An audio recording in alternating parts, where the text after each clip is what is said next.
গুনগুন করে গান গাইছে আর দোকানে বাবা প্রচুর ভিড়। হঠাৎ রাস্তা দিয়ে একটা বৈষ্ণব ঠাকুর যাচ্ছে আর যেতে যেতে বাবা পর তার লক্ষ্যটা পড়েছে ওই সদনে বাটকারার দিকে। আর যেই না বাটকারার দিকে লক্ষ্যটা পড়েছে বৈষ্ণব ঠাকুর ছুটতে ছুটতে এসেছে সদন। ছি ছি ছি ছি ছি ছি ছি হায় হায় হায় হায় গো, কি সর্বনাশটা হলো! এই তুই এই নুড়ি পাথরটা কোথা থেকে কুড়িয়ে পেয়েছিস?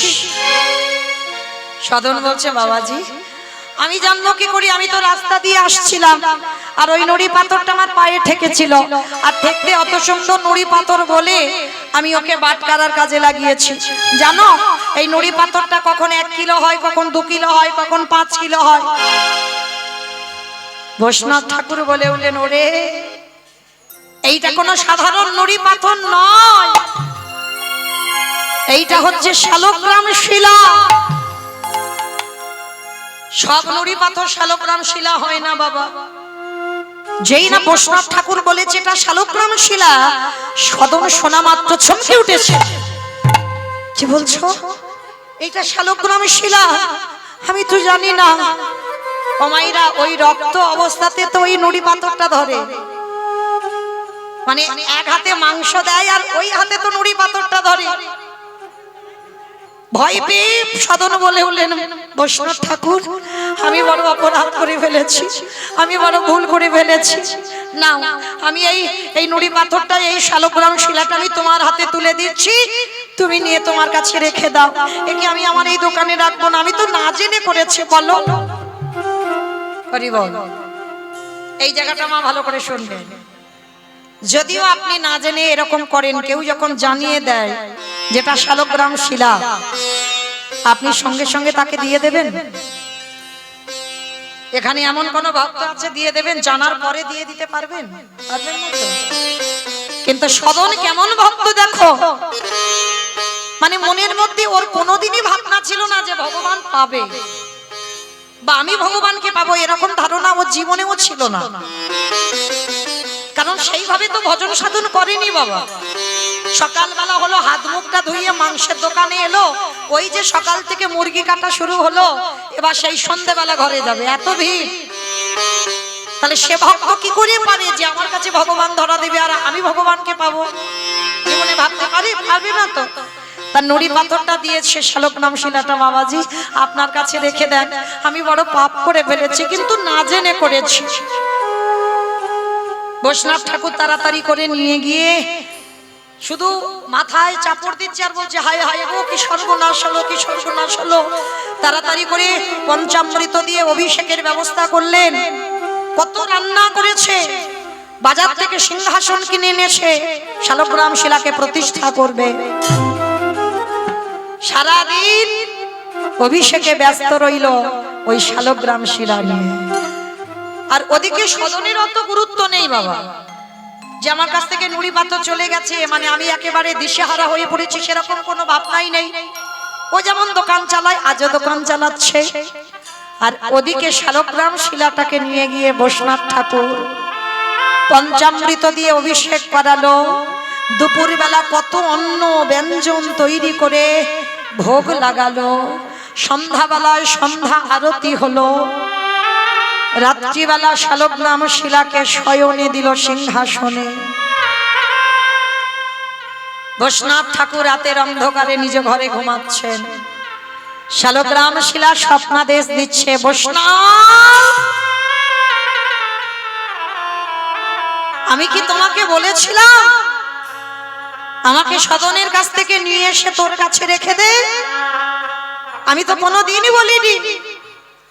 ভালো যদি চাস সকাল হতে না হতে আমাকে নিয়ে আমার ওই সদনের কাছে রেখে আয়। যেই না কথাটা বলেছে বৈষ্ণব ঠাকুর চমকে উঠেছে। দয়াময় এটা কি বলছো, এটা কি বলছো? ও মাংস কাটে, তোমার গায়ে রক্ত গন্ধ, আর সেই রক্ত অবস্থায় তোমাকে ধরে, আর তুমি বলছো তুমি আমার এই রাত সুখ ছেড়ে তুমি ওই সদনের মাংসের দোকানে থাকবে? ওই মাংসের দোকানে তোমার কি এমন সুখ আছে যে তুমি মাংসের দোকানে থাকতে চাইছো? ভগবান দৈববাণী করে বলছে, বৈষ্ণব বুঝবি না, তুই বুঝবি না। ওই যে সদন যখন আমার পাল্লার উপরে একদিকে দেয় না, আর একদিকে কি দেয় আমি দেখতে যাব না। সে মাংস দিক আর ফল দিক আর সবজি দিক আমি দেখতে যাব না, কিন্তু যখন আমার ওই পাল্লার উপরে দেয় না, আর পাল্লাটা একটু আধো আধো করে দোলনা খায়, আর যখনই দোলনায় দোল খায় আর ওই সদন গুনগুন করে গান গায়,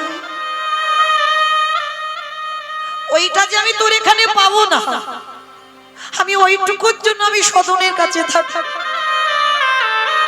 ওর ওই যে মুখ থেকে গুনগুন করে গান আমি শুনতে পাই, আর ওই যে পাল্লার উপরে আমাকে দোলনা দেয়, মনে হয় আমাকে কেউ যেন দোলনায় দোল দিচ্ছে।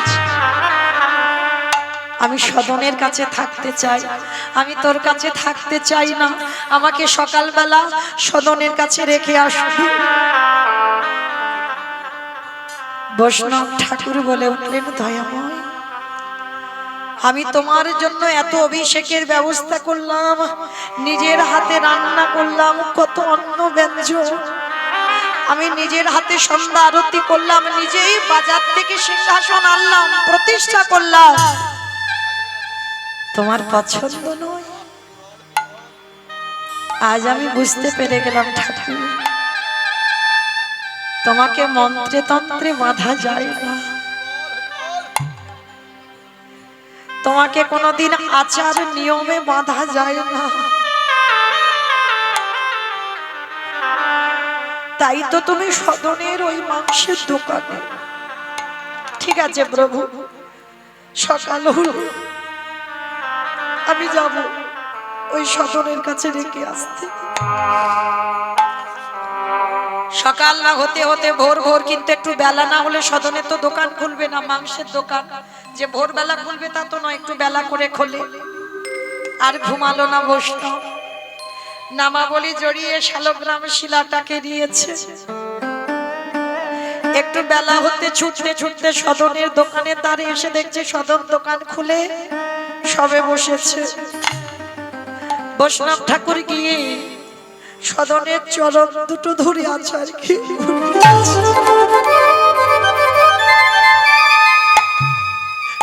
ধন্য তুই, সারাদিন তুই কষাই হয়ে,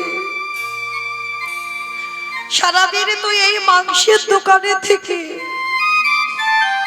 আমার ভগবানকে কিনে নিয়েছিস। ধন্য। সদন তো বুঝতে পারছে না, সদন বলছে, বাবাজি কি হয়েছে, আপনি এমন করে আমার চরণ দুটো ধরে কাঁদছেন কেন? ওরে এমনি এমনি কাঁদছি না, ওই শালগ্রাম শিলা তুই আমার হাতে তুলে দিয়েছিলিস,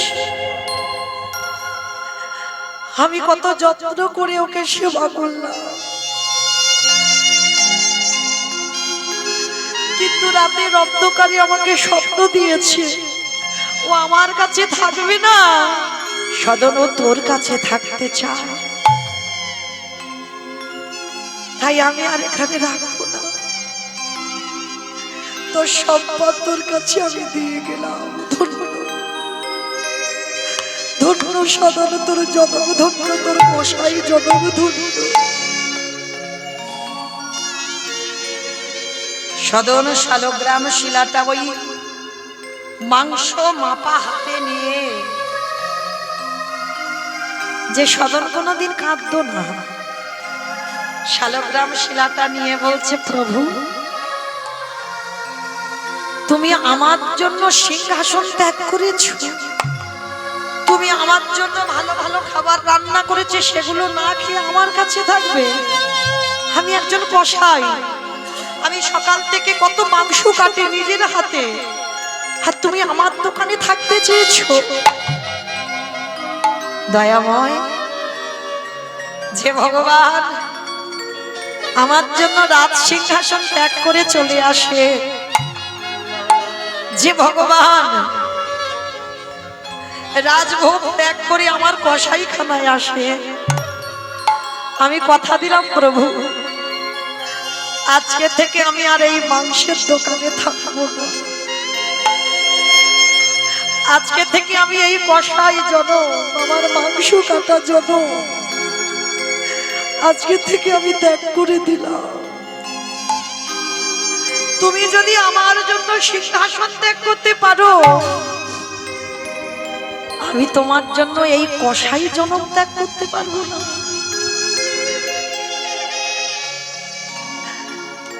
সদন কি করেছে শালগ্রাম শিলাটা যাচ্ছে দয়াময়। আমি আর তো সংসারে থাকবো না, আর আমি থাকবো না, কেউ আমার বেঁধে রাখতে পারবে না। তুমি আমার জন্য এত ত্যাগ করেছো, আর আমি তোমার জন্য সংসার ত্যাগ করতে পারবো না। চলে যাব এখান থেকে, আমি চলে যাব তোমার চরণে। আর তখনকার সময় বাবা, জগন্নাথ মন্দির 4 ধামের মধ্যে একটা ধাম হচ্ছে জগন্নাথ ধাম, শ্রীক্ষেত্র নীলাচল। সমস্ত ভক্তরা বাবা এই জগন্নাথ মন্দিরে জগন্নাথজিকে দর্শন করবে বলে যাচ্ছে। আর ওই সদন কি করেছে, শালগ্রাম শিলাটাকে নিয়েছে, মস্তক মুন্ডন করে একটা সাদা রঙের পোশাক পরেছে, পরিবারে কাউকে না বলে চিরজনমের মতোই কষাই জনম ত্যাগ করে আজকের ওই শালগ্রাম শিলাটাকে নিয়ে আসছে কোথায়? কৃষ্ণ জগন্নাথ, কৃষ্ণ জগন্নাথ, কৃষ্ণ জগন্নাথ, কৃষ্ণ জগন্নাথ, কৃষ্ণ জগন্নাথ, কৃষ্ণ জগন্নাথ, কৃষ্ণ জগন্নাথ, শয়নে স্বপন দেখে কৃষ্ণ জগন্নাথ, চলিতে ফিরিতে বলে কৃষ্ণ জগন্নাথ, শয়নে স্বপন দেখে কৃষ্ণ জগন্নাথ, চলিতে ফিরিতে বলে কৃষ্ণ জগন্নাথ, কৃষ্ণ জগন্নাথ, কৃষ্ণ জগন্নাথ, কৃষ্ণ জগন্নাথ, কৃষ্ণ জগন্নাথ, কৃষ্ণ জগন্নাথ, নিতাই গৌর হরি বল, হরি বল, হরি বল। কৃষ্ণ জগন্নাথ, হে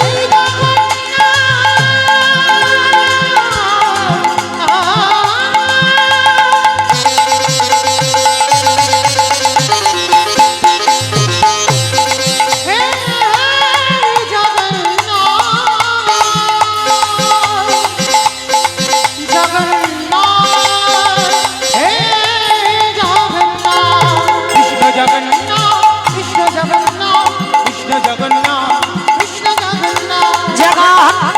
মামা স্বামী, নয়ন পথগামী, আমার তুমি। নিতাই গৌর হরি বল।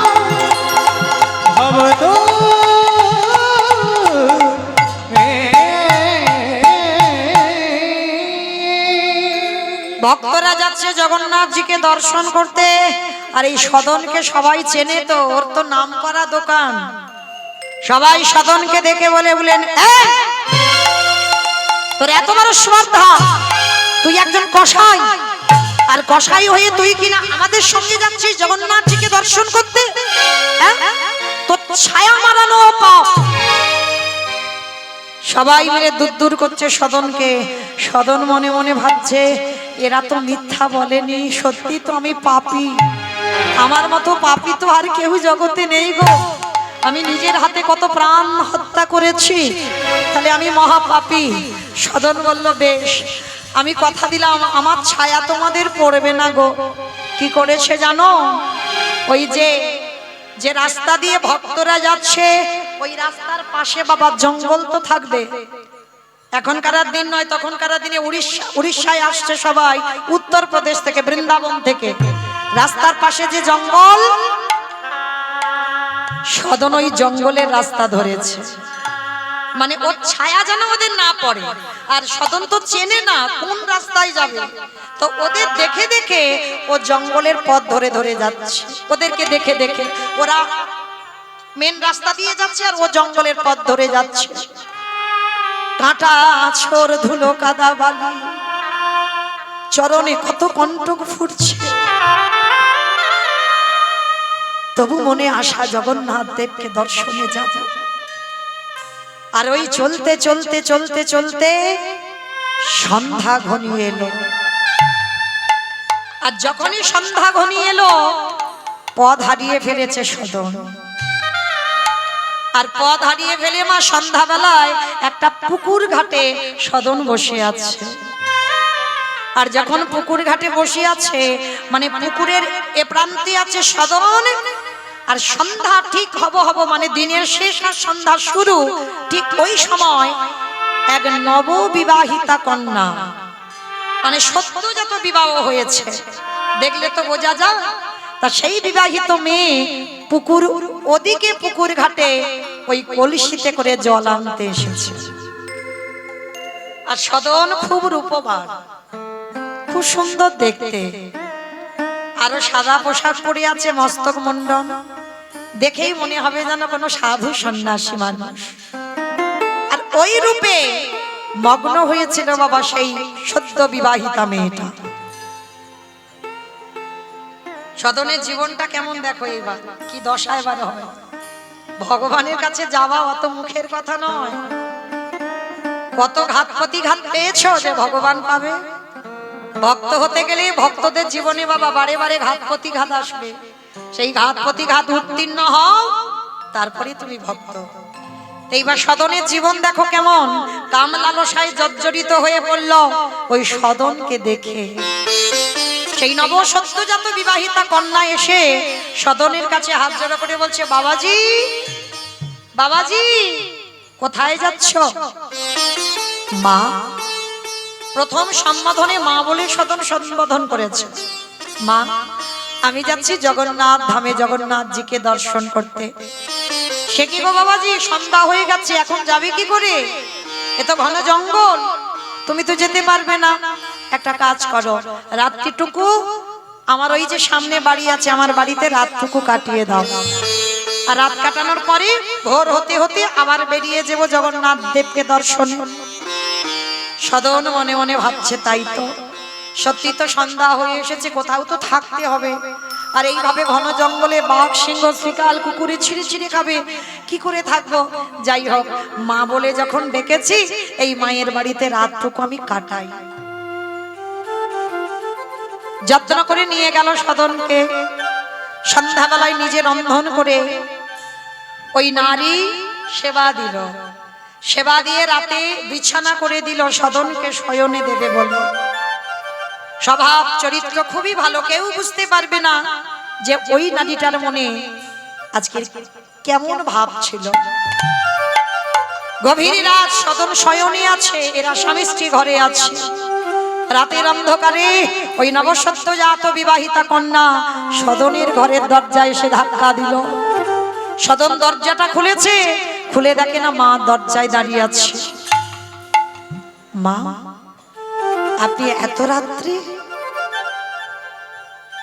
ওই নবসদ্যজাত বিবাহিতা কন্যাটা বলে উঠলেন, শোনো বাবাজি, আমি তো তোমাকে এমনি এমনি আমার ঘরে থাকতে দিইনি।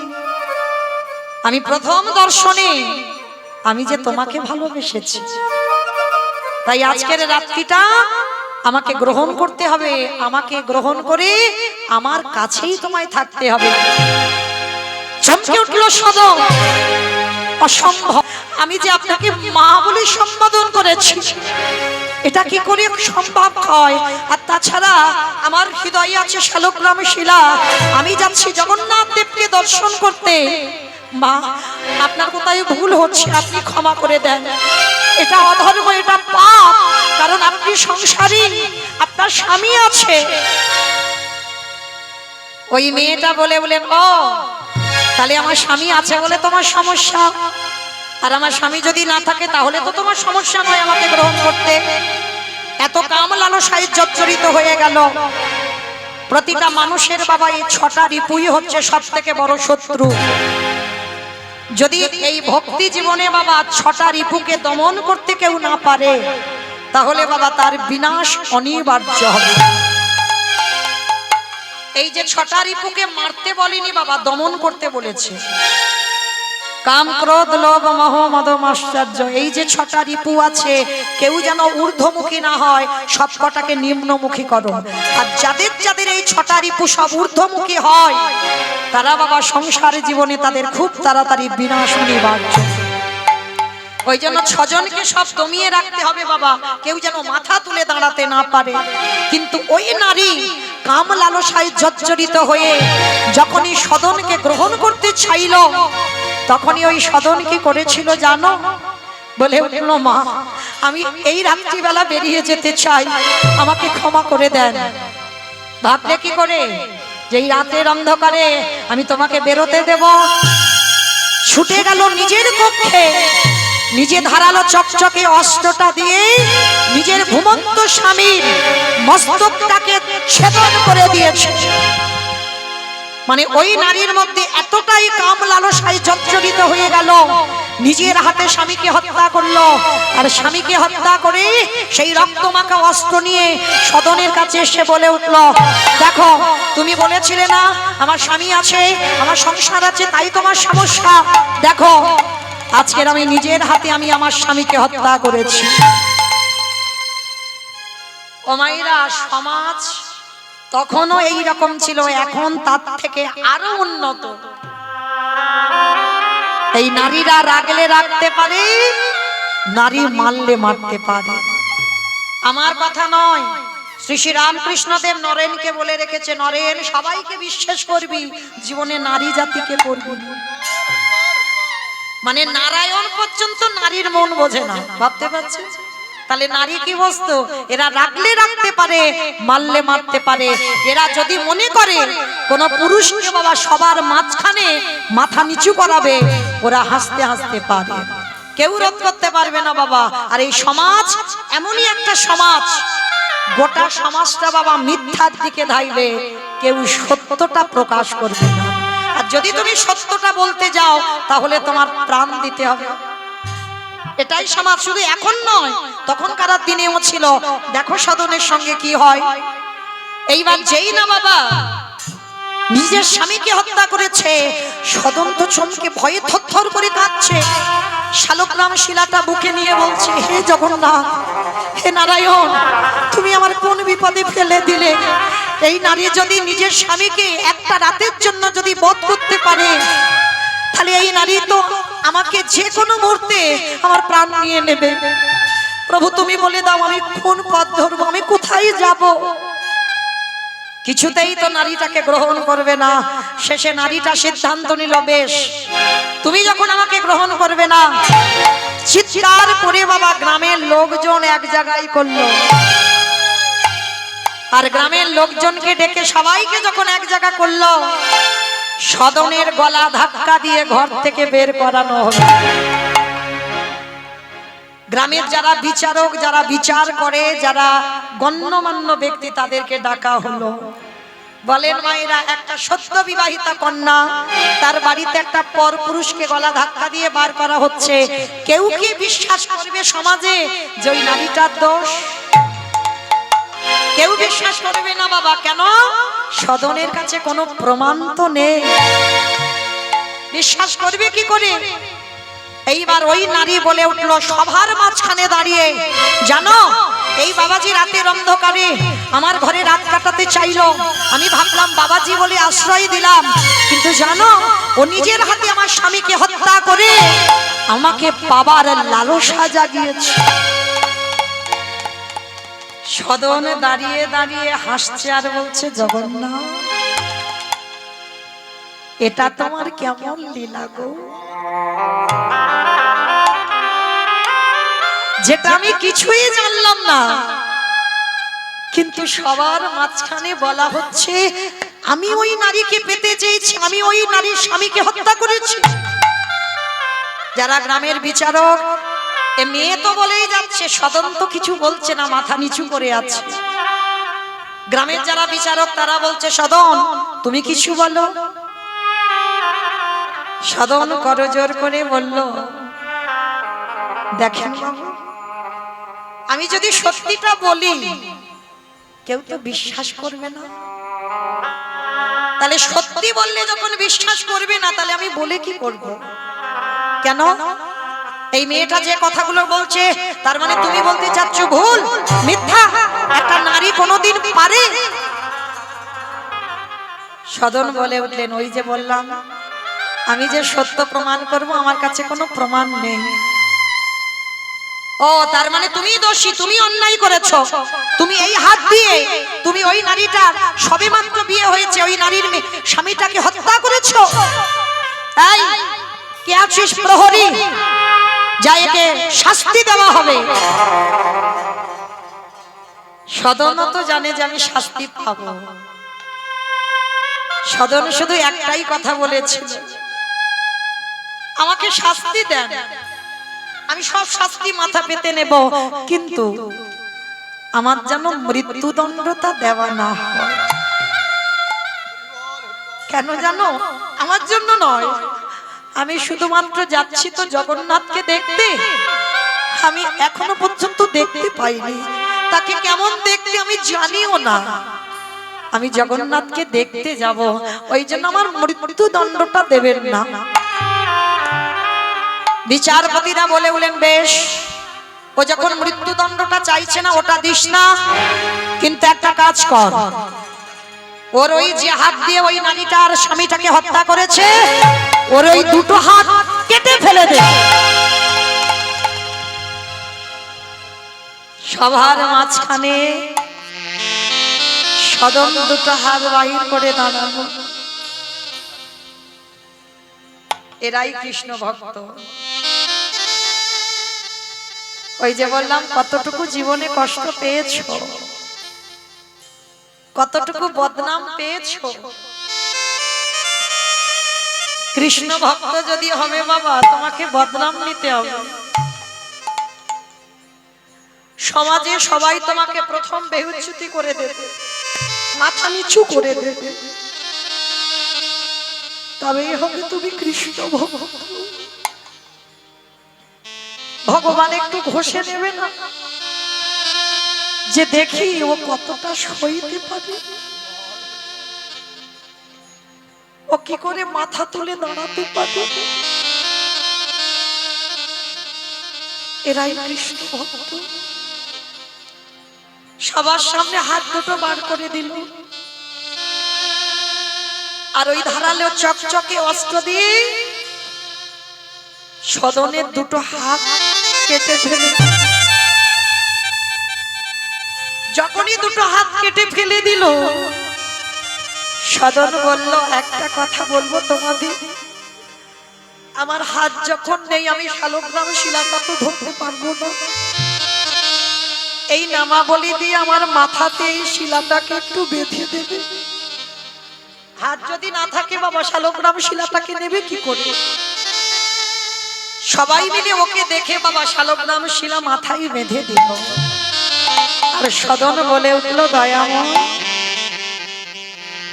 আঘাতে যত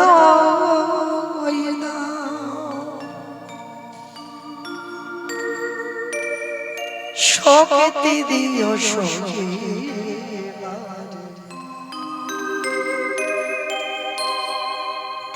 ওগো দয়া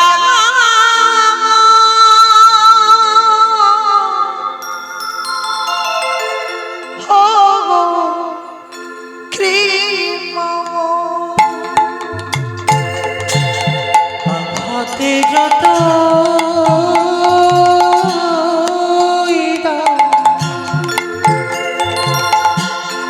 শক্তি দিও সখী,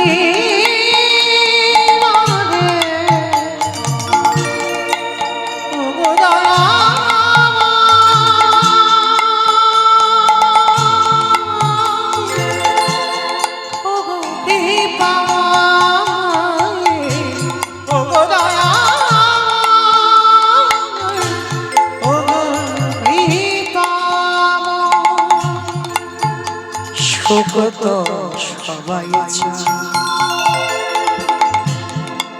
দুঃখটাকে জানি তবু ভালোবেসে আরো কাছে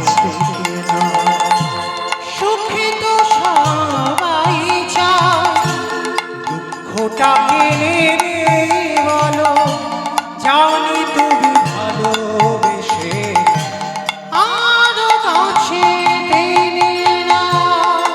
তোমারই ক্ষমার মাঝে পাই যেন ঠাঁই,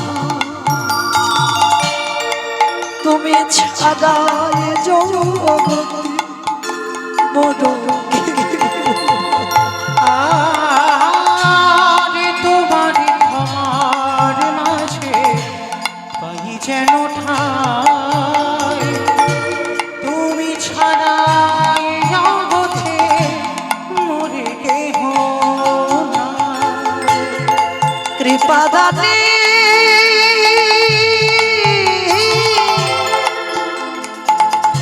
কৃপাদানে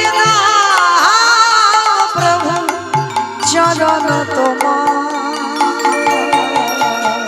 আরে কৃপাদানে কৃপাদানে নাও প্রভু চরণ তোমার। ও কৃপাময়ী, ও দয়া, আঘাতে যতই হৃদয় গৌর প্রেমানন্দে হরি বল হরি বল। ও গো কৃপাময়, ও গো দয়াময়, ও গো কৃপাময়, ও গো দয়াময়। সদন মনে মনে ভাবলো, জগন্নাথ শুনেছিলাম তোমারও নাকি হাত নেই,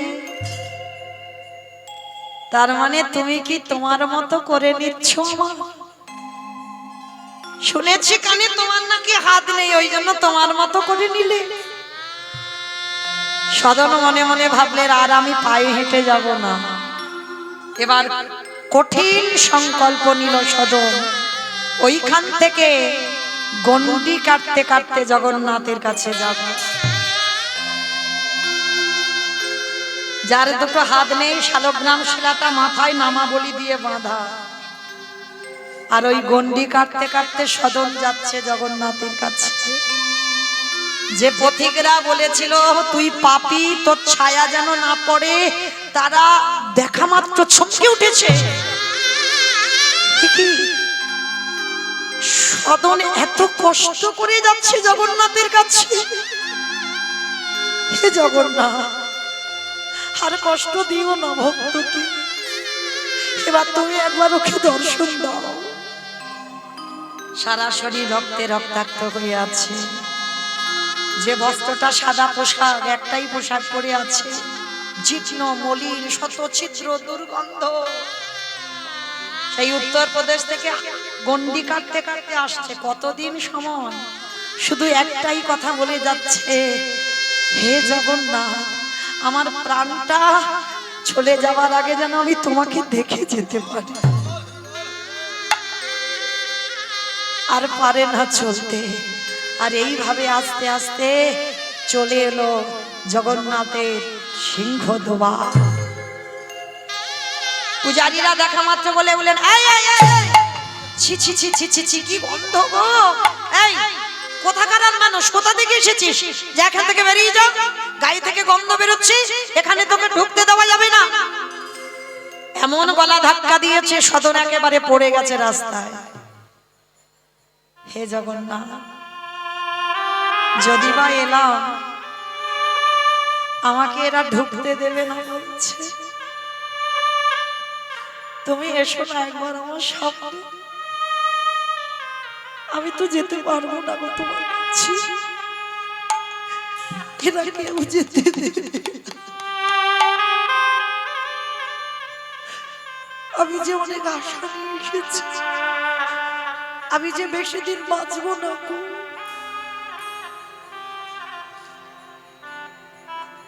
জগন্নাথকে সেবা দিতে গেছে পূজারীরা। জগন্নাথের আজকে খুব আনন্দ, কারণ জগন্নাথের মন্দিরে যে বিগ্রহ সচল তো, আর যেই না বাবা বিগ্রহকে দেখেছে খুব আনন্দ, আর যেই না আনন্দে উৎফুল্ল হয়ে আছে, পূজারীরা জিজ্ঞেস করেছে, আচ্ছা প্রভু, তুমি এত হাসি খুশি কেন গো, কি হয়েছে আজকে তোমার?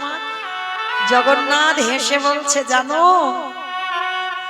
আমার প্রাণ, আমার জীবন আসছে,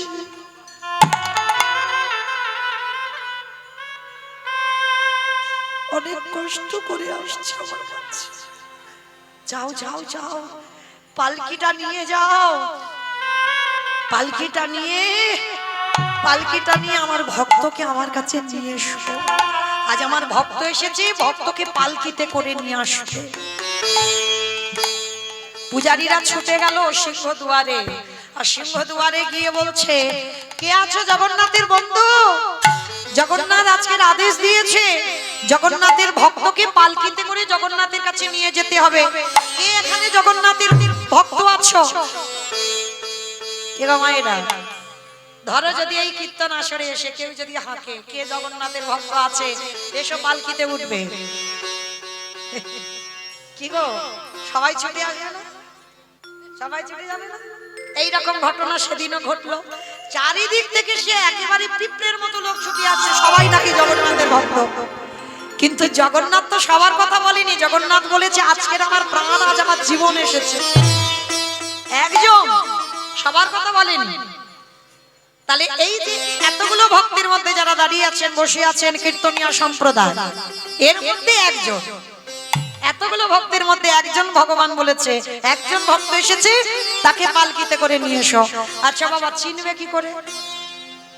যারা সাক্ষাতে ভগবানের সঙ্গে কথা বলে তারা ভক্ত চিনতে পারছে না, আর আপনারা আমরা ভক্ত চিনবো বলে মনে হয়? ওই যে বললাম বাবা, সমাজটা মিথ্যা, মিথ্যার জন্য সদনের কি দশা? সমাজ মিথ্যা, কারণ জগৎটাই মিথ্যায় যখন ভরপুর, তাহলে বাবা চিনতেই পারবে না ভক্ত কোনটা। সবাই দল বেঁধে উঠতে চাইছে, পূজারীরা বিরক্ত হয়ে বলছে থামো তোমরা, সবাই পালকিতে উঠতে চাইছে।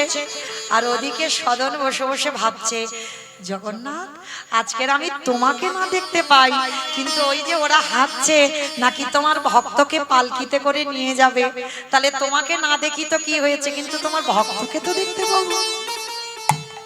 আমাকে ঢুকতে দেয়নি তো কি হয়েছে, আমি তো তোমার ভক্তকে দেখতে পাবো, এতে হবে, হয়ে যাবে।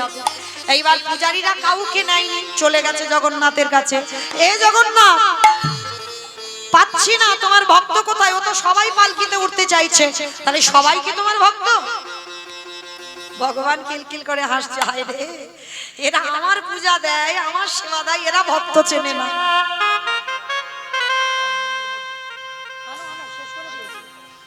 এইবার যেই না বাবা সদনকে করেছে, রাস্তার ওই দিকে বসে আছে আমার জগন্নাথ বললেন, ভক্তগণ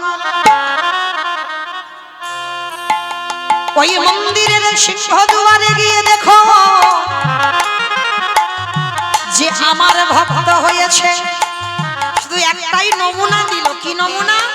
সে আমার মতো হবে। শুধু একটাই নমুনা দিল, একটাই প্রমাণ, সে আমার মতো হবে। জগন্নাথ তোমার মতো? বলে হ্যাঁ আমার মতো দেখতে। ওই রকম ভক্তকে পালকিতে করে নিয়ে এসো।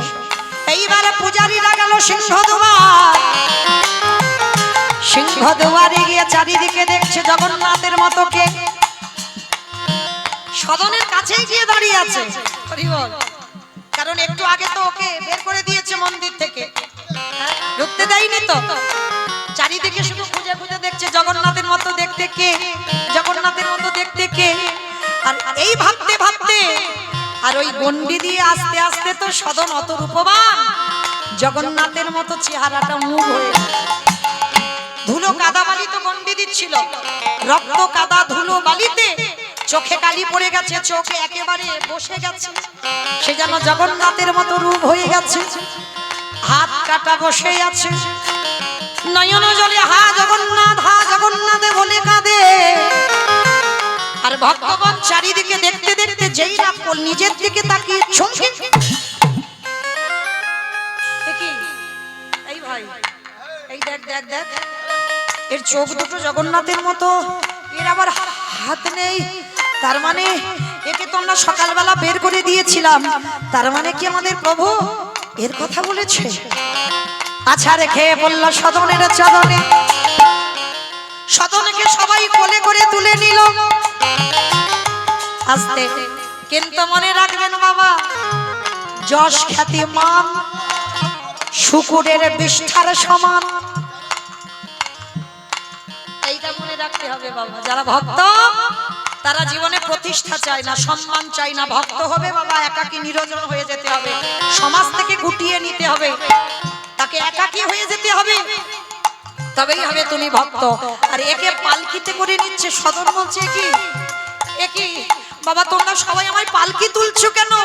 ওরে তোর জন্য আজকে জগন্নাথ এত আনন্দ পাচ্ছে, চল তোকে নিয়ে যেতে হবে। এইবার সদনকে পালকিতে করে তুলে গে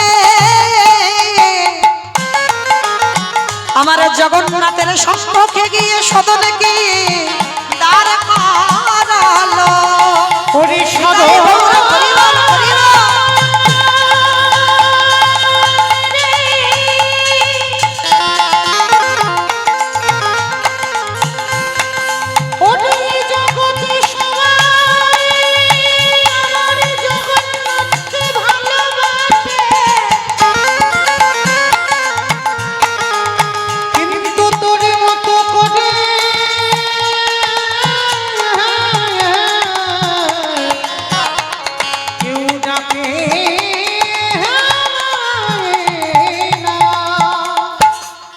এইবার সদন গিয়ে দাঁড়িয়েছে। জগন্নাথ তো খিলখিল করে হাসছে সদনকে দেখে, কিন্তু সদন হাসছে না। একটাই প্রশ্ন করলো জগন্নাথকে দেখে, হে জগন্নাথ, হৃদয়ে ভরা কৃষ্ণ প্রেম ছিল জীবনে, আমি তোমায় পেতে চাইনি, তুমি এসেছো আমার কাছে, আমি চাইনি তোমার কাছে। তাহলে তুমি যখন আমার কাছে এসেছো, তাহলে কোন অপরাধের জন্য আমার দুটো হাত কাটা হলো? আমি তো যাইনি তোমার কাছে, তুমি এসেছো, তাহলে আমার দুটো হাত কাটা হলো কেন? ভক্তই পারে ভগবানের কাছে কৈফিয়ত চাইতে, যেই না বললো দুটো হাত কাটা হলো কেন, দৈববাণী করে জগন্নাথ বলছে, শোনো সদন, কর্মফলে শাস্তি তোমায় পেতে হবে। আমার কেউ আপন নয়, আমার কেউ পরও নয়, তুমি আমার ভক্ত হয়েছে তো কি হয়েছে, কিন্তু কর্মের ফল যাবে কোথায়? কর্মের শাস্তি পেতে হবে না? হে জগন্নাথ, আমি কি কর্ম করেছিলাম যার জন্য আমার দুটো হাত কাটা পড়লো? শোনো সদন, তুমি এর আগের জন্মে ছিলে একজন শুদ্ধ বৈষ্ণব। ভালো করে শুনবেন বাবা, বুঝতে পারবেন কর্মফল কিরকম হয়। শুদ্ধ বৈষ্ণব ছিলেন, প্রতিদিন 108টা করে তুলসী আমার ভগবানের চরণে অর্পণ করত নিত্য। আর শুদ্ধ বৈষ্ণব নাম জপ যখন করত বাবা, মুখে একটা কথা বলতো না, যদিও কথা বলতো আবার আচমন করে নামের মালায় হাত দিত, মানে খুব আচার মানতো। হ্যাঁ, তো আচার মেনে একটা পুষ্করিণীর তীরে মানে পুকুরের ঘাটে বটবৃক্ষের তলায় নাম জপ করছে, আর হঠাৎ একটা কসাই ওই গরু বলি দেবে, গরুটা কাটতে যাবে আর গরুটা ছেড়ে গেছে। গরুটা ছুটছে আর ছুটতে ছুটতে বাবা দুদিকে রাস্তা, একটা ডান দিক একটা বাম দিক, আর ওই পিছন থেকে কসাইটা গরুটাকে খুঁজতে খুঁজতে দুদিকের মধ্যে কোন দিকে গেছে বুঝতে পারছে না। আর বৈষ্ণবকে প্রশ্ন করলো, হে বৈষ্ণব, বলতে পারো আমার গরুটা কোন দিকে গেল? নামের মালায় জপ করছিল, কথা বলেনি, শুধু ওই নামের মালাটা নিয়ে আঙুলটা দিয়ে দেখিয়ে দিল ওই দিকে গেল। কর্মফল আমার কথা নয়, ভক্তরা প্রমাণ দিয়ে দিল। দেখো ওই যে হাতটা বাহির করলো সদন, মনে করে দেখো সেই যে তুমি সেই বৈষ্ণব, তুমি গেছো কসাইখানায়। কেন? কসাইকে সাহায্য করেছিলে। তুমি যদি না বলতে তাহলে তো গরুটা হয়তো বেঁচে যেত, গরুটাকে ধরতো না। তাহলে তুমি কসাই ঘরে জন্ম নিলে, যার জন্য হৃদয়ে ছিল কৃষ্ণ ভক্তি, কিন্তু হাত দিয়ে দেখিয়ে দিলে বলে তোমার দুটো হাত কাটা পড়লো। আর ওই যে স্বামীটা, ওটা ছিল সেই যে কসাই, মানে যে গরুটাকে কাটবে বলে তেড়ে আসছিল। আর ওই গরুটা হলো সদ্য বিবাহিতা কন্যা। কিরকম ডবল হয়ে ফিরে এলো দেখো। তাহলে মায়েরা যারা আমরা শুনলাম কর্মফল কিভাবে ঘটে? যেমন মহাভারতে গান্ধারী মাকড়সার ডিমকে টিপে মারলো বলে 108 জনম পরে আজকে কুরুক্ষেত্রের মাঠে 100 পুত্র নিধন হলো। তাহলে ভেবে দেখেছেন, অনেক মায়েরা আছে দেখবেন পিঁপড়ে শাড়ি যায় না, হঠাৎ এসে বাবা দুম করে কোথাও কিছু নেই বুড়ো আঙুল দিয়ে টেনে দিল, অপরাধ নিও না। তাহলে এদেরকে ভগবান ছাড়েনি, যাদের সাক্ষাতে কৃষ্ণ দর্শন তাদেরকে ছাড়েনি, আর আপনারা আমরা আমাদের ছেড়ে দেবে মনে করেছ? তাহলে সর্বদা খেয়াল রাখবেন, আজকে যারা লীলাটা শুনলেন, কর্মফলের শাস্তি প্রত্যেককে পেতে হবে। সদন করজোর করে বলল, প্রভু আমি বুঝতে পারলাম, তাহলে আজ আমার চৈতন্য হয়ে গেল, আচারে তোমায় পাওয়া যায় না, তোমাকে পেতে গেলেই ভক্তি যার কৃষ্ণ তার সর্বশাস্ত্রে কয়, সর্বশাস্ত্রে কয়, ভক্তি না থাকিলে কৃষ্ণ দেখিও বাকি বাহায়, সাধিতে সাধিতে যদি কৃষ্ণ কৃপা করে, কৃষ্ণ কৃপা করে, এ জনমে না হয় জন্ম জন্মান্তরে। এইবার জগন্নাথ বললেন, সদ আজকে আমি তুমি আমার কাছে আসনি, আমি তোমার কাছে গিয়ে আমি তোমার কাছে ধরা দিয়েছি। তাহলে মায়েরা, ভগবান কোনোদিন আদেশ দেয়নি, কোনোদিনের জন্য বলেনি যে সদন তুমি মাংসের ব্যবসা ত্যাগ করে দাও, বলেছে কি? তাহলে যে যা কর্ম করছো কর্ম তাকে করতে হবে, সেই কর্মটা যেন বাবা একেবারে ধর্মকে আঁকড়ে ধরে হয়, যেন ওই ব্যবসা যেন অধর্ম না হয়, কারণ স্বয়ং ধর্মকে যারা আশ্রয় করে স্বয়ং ধর্ম তারে রক্ষা করে। তো চলেন, আজকে সাক্ষাতে আমার জগন্নাথ দর্শন দিল, সদন দর্শন করলো। মায়েরা চলো, যেহেতু আমরা উড়িষ্যায় ছিলাম, একটা উড়িয়া ভজন হোক, কেমন? জগন্নাথজিকে দর্শন করছি, চলে। সদন যেই না সাক্ষাতে দেখলো, আর দেখে কি করলো জানো? মাধব মাধব হে মাধব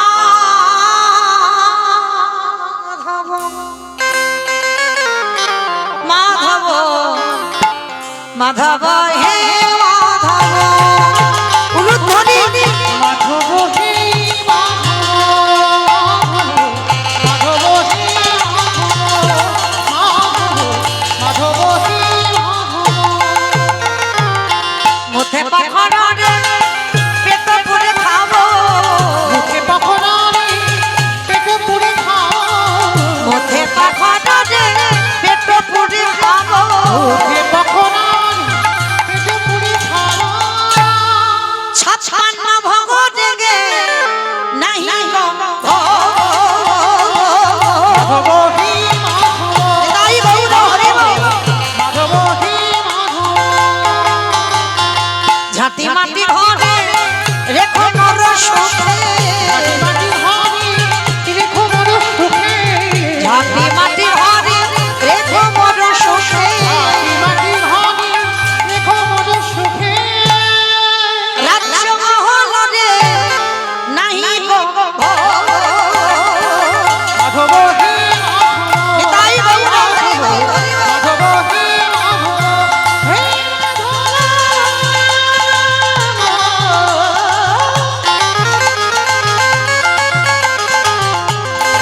হে মাধব, হে মাধব হে মাধব মাধব, মাধব হে মাধব, হে মাধব। সাক্ষাতে সদন সমস্ত ঘটনা মনে পড়লো, সাক্ষাতে যুগলের দর্শন করলেন। স্বামীর বামে দাদা এলো নবীন কিশোরী,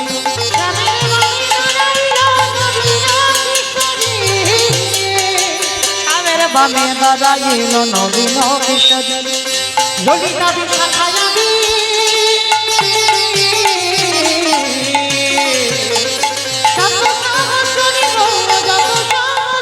পত্রের পাতায় পাতায় দিচ্ছে করতাল পদ্মের পাতায় পাতায় দিচ্ছে করতাল অবজ্ঞান দাসে মাগে নাম নিতাই গৌর হরি বল হরি বল চরণ মাধুরী গো চরণ মাধুরী নিতাই গৌর